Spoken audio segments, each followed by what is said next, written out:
All right, so we're going to be talking about inverse trig functions again, but this time we're going to be using the kind of right angle, right triangle approach to it. If you're using the pre-calculus book, this would be in 6.3, no, 6.4. All right, so your objectives, you will be able to identify the domain and range of inverse trig functions. That's more of a review. You will be able to perform operations using inverse trig functions, and you will be able to solve basic trig equations on an interval. All right, so let's start with a refresher. Range of sine, negative pi over 2 to pi over 2. Domain of sine is of inverse. These are both inverse sines. Sorry. Range of inverse sine is negative pi over 2 to pi over 2. Domain of inverse sine is negative 1 to positive 1. The range of inverse cosine, 0 to pi. The domain of inverse cosine, negative 1 to 1. The range of inverse tangent, negative pi over 2 to pi over 2, like sine. However, the domain of the inverse tangent is negative infinity to infinity. Now, if you have questions on this, I would refer you back to the videos from last unit. That kind of clarifies that a little bit more. All right, and again, that's it from 5.5, so look for that video. All right, so now, just like with the unit circle and when we worked with radians, the main thing to remember is that we use inverse functions in order to find angle measure. Now, remember, angle measure can be in radians or degrees. They're both basically talking about the same thing. So you need to keep that in mind, kind of get out of your head that radians is anything but that. You're also going to be able to use that to find additional information about the problems, especially in the application problems. And then for your calculator, if they give you a problem in radians, use radians in your calculator. If they give it to you in degrees, use degrees. All right, so let's start out with some basic problems. Find the exact value in radians and degrees. So if we have the sine, inverse sine of 1/2. Now radians, you should easily be able to figure out, well, I know that one. That's pi over 6. Okay, which hopefully you can also figure out. So we'll make this radians here. We'll make this degrees. Oh, there we go. I don't even need to do that. So pi over 6 is your radians. 30 degrees is your degrees. All right. So if you remember radians and you're not sure about the degree measure, just do like, okay, pi over 6. If I want it in degrees, it's times 180 over pi. Pi's cancel out. 180 divided by 6 equals 30. So that's how you get that. Inverse cosine of negative 1/2 could give you 2 pi over 3 or 120 degrees. And then inverse tangent of root 3 over 3 is the same as pi over 6 or 30 degrees. Again, if you need help with the conversions, I would refer you back to an earlier video. All right, so now you will have to use a calculator to find these because these aren't as easy as the other ones. So let's say I wanted you to find the approximate value in degrees to 1 decimal place. Sometimes you might get an error message, not with any of these, but sometimes you might get an error message, and that's okay. It doesn't mean you did anything wrong. It just means that your answer would be undefined. But with these, they won't.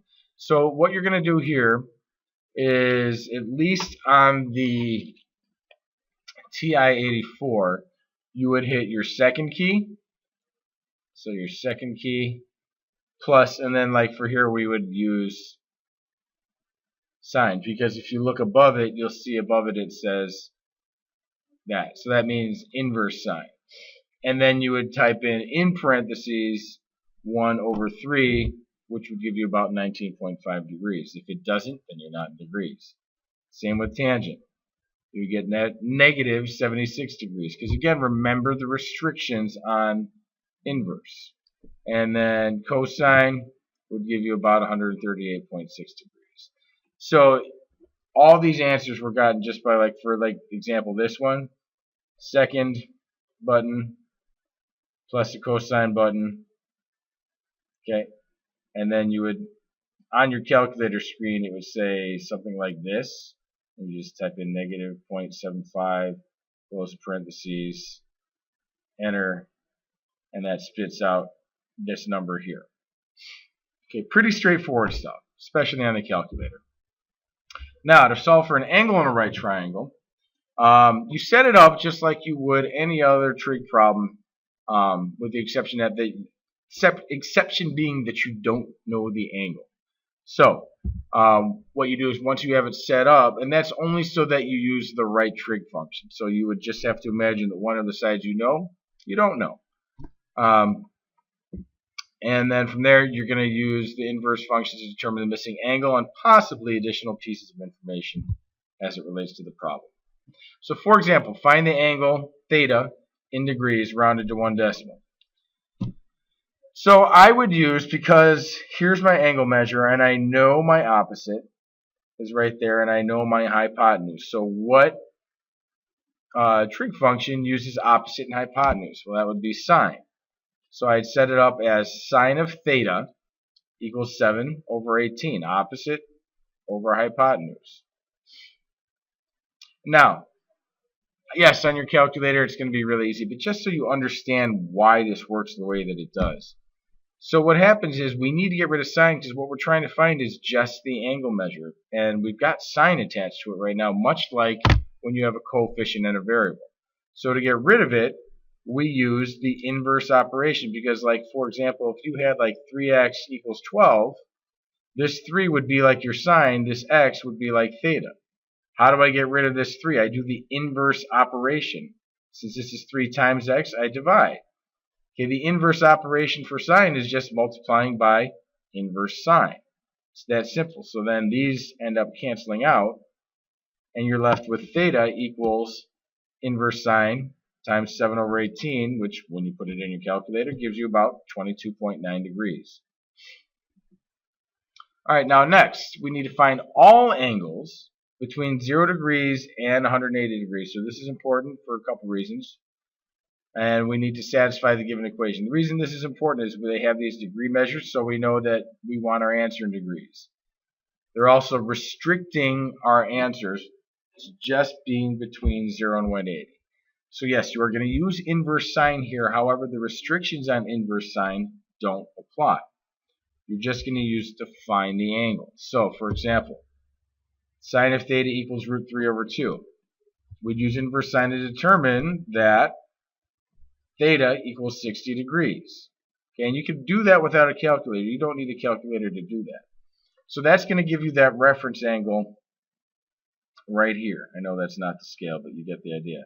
And the reason I only drew half is because we were told from 0 degrees to 180 degrees. So I only want angle measures in here.